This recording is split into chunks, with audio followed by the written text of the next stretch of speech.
YouTube ಯಾರಿಗೆ ಗೊತ್ತಿಲ್ಲ ಹೇಳಿ. ಹಿರಿಯರಿಂದ ಹಿಡಿದು ಕಿರಿಯರವರೆಗೂ ಕೂಡ ಯೂಟ್ಯೂಬ್ನಲ್ಲಿ ವಿಡಿಯೋಗಳನ್ನು ನೋಡ್ತಾರೆ, ವಿಡಿಯೋ ಮಾಡಿ ಅಪ್ಲೋಡ್ ಕೂಡ ಮಾಡ್ತಾರೆ.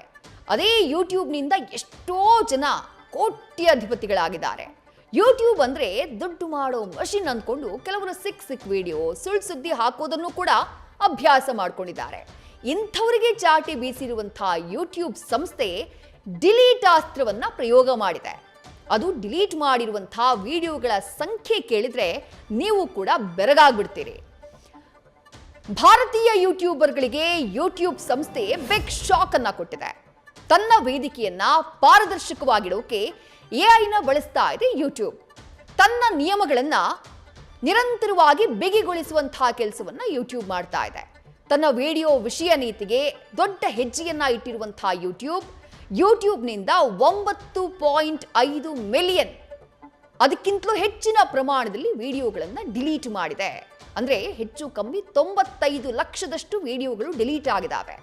2024 ಅಕ್ಟೋಬರ್ ಡಿಸೆಂಬರ್ ವೇಳೆಗೆ ರೂಲ್ಸ್ ಅನ್ನ ಉಲ್ಲಂಘಿಸಿದಂಥ ವಿಡಿಯೋಗಳು ಏನಿದ್ದಾವೆ ಭಾರತದಲ್ಲಿ 2.9 ಮಿಲಿಯನ್ ಅಂದರೆ 29 ಲಕ್ಷ ವಿಡಿಯೋಗಳನ್ನು ಡಿಲೀಟ್ ಮಾಡಲಾಗಿದೆ.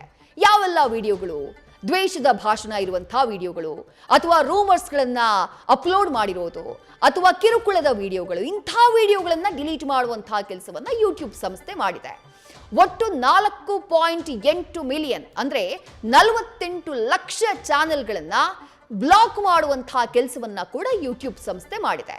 ಸ್ಕ್ಯಾಮ್, ವಂಚನೆ ವಿಡಿಯೋ ಅಪ್ಲೋಡ್ ಮಾಡ್ತಾ ಇರುವಂತಹ ಆರೋಪದ ಮೇಲೆ ಆ ಚಾನೆಲ್ಗಳನ್ನ ಬ್ಲಾಕ್ ಮಾಡಲಾಗಿದೆ. ಪಾರದರ್ಶಕವಾಗಿ ಜೊತೆಗೆ ಬಳಕೆದಾರರಿಗೆ ಸುರಕ್ಷಿತವಾಗಿಡುವುದಕ್ಕೆ ಕಾಲಕ್ಕೆ ಯೂಟ್ಯೂಬ್ ಸಂಸ್ಥೆ ಕ್ರಮಗಳನ್ನ ತೆಗೆದುಕೊಳ್ತಾನೆ ಇದೆ. ಮಾರ್ಚ್ 19ನೇ ತಾರೀಕಿನಿಂದ ಹೊಸ ನಿಯಮ ಕೂಡ ಜಾರಿಗೆ ಬರಲಿದೆ ಅಂತ ಹೇಳಿ ಯೂಟ್ಯೂಬ್ ಸಂಸ್ಥೆ ಹೇಳಿಕೊಂಡಿದೆ. ಆನ್ಲೈನ್ ಜೂಜಾಟ ರಚಿಸುವವರ ವಿರುದ್ಧ ಕಠಿಣ ಕ್ರಮ ಅಂತಾನು ತಿಳಿಸಿದೆ. ಜೂಜಿನ ಅಪ್ಲಿಕೇಶನ್ ಹಾಗೆ ವೆಬ್ಸೈಟ್ಗಳನ್ನ ಪ್ರಚಾರ ಮಾಡುವುದನ್ನ ಕೂಡ ನಿಷೇಧ ಮಾಡುವಂತಹ ಕೆಲಸವನ್ನ ಯೂಟ್ಯೂಬ್ ಸಂಸ್ಥೆ ಮಾಡಿದೆ. ಜೂಜಾಟದ ಸೈಟ್ ಹಾಗೆ ಅಪ್ಲಿಕೇಶನ್ಗಳನ್ನ ಪ್ರಚಾರದ